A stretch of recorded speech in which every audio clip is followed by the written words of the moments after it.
ادخلي واقفه ليه؟ قلقت، قلت اجي اطمن عليكي يا اختي يا حبيبتي. والله يا دهبيه ده انت وحشتيني قوي، وانا اصلا كنت هكلمك. ما كنتش هرد عليكي. ليه يا دهبيه؟ اصلي غيرت رقم تليفوني، جبت رقم جديد. عشان كده بقى. دماغك راحت فين؟ ما راحتش في حته.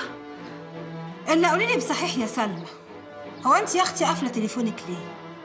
عماله اكلمك.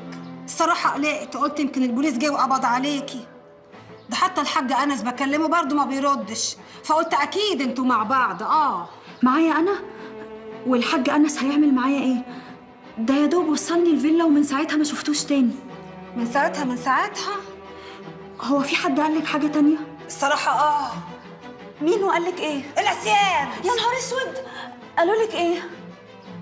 انا بقى مش هقول لك، انا هستنى انت اللي تقولي لي.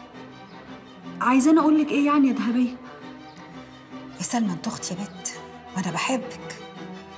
كلمي يا اختي، كلمي، عشان لو قلت لك قالوا لي ايه هزعل، وانا مش عايزه ازعل منك.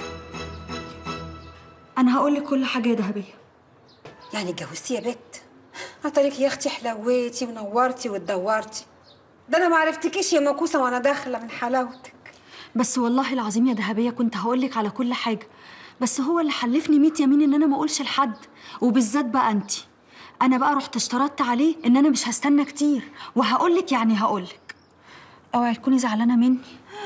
لا يا اختي مش زعلانه، ما انا نفس الوكسه. يعني ايه؟ يعني انا كمان متجوزه انس، وقال لك انه لو طال يجيب لك نجمه من السما هيجيبها لك. قال لي. يكونش كمان قال لك ما تقوليليش يا حاج، قولي لي يا انس، يا انوس، يا اناناس. ايوه قال لي، وقال لي كمان ان انا سيده القصر. يا اختي قالها لي انا كمان يخيبه. يا دي المصايب اللي بتتحدف عليا يا ربي، هو انا ناقصه؟ والعمل ايه يا دهبيه؟ العمل انا جايه لك بيه، وعليكي تسمعي كلامي وتنفذي. طبعا هسمع كلامك، ومن ايدك دي لايدك دي، ده احنا اخوات يا دهبيه. يا اختي صحاب واخوات وضراير يا بت. بس انا مش كده والله. يا اختي لازم تبقي كده، الله، تسمعي وتنفذي وخلاص. حاضر. ما قالكيش انا صارف ومكلف؟ قال لي.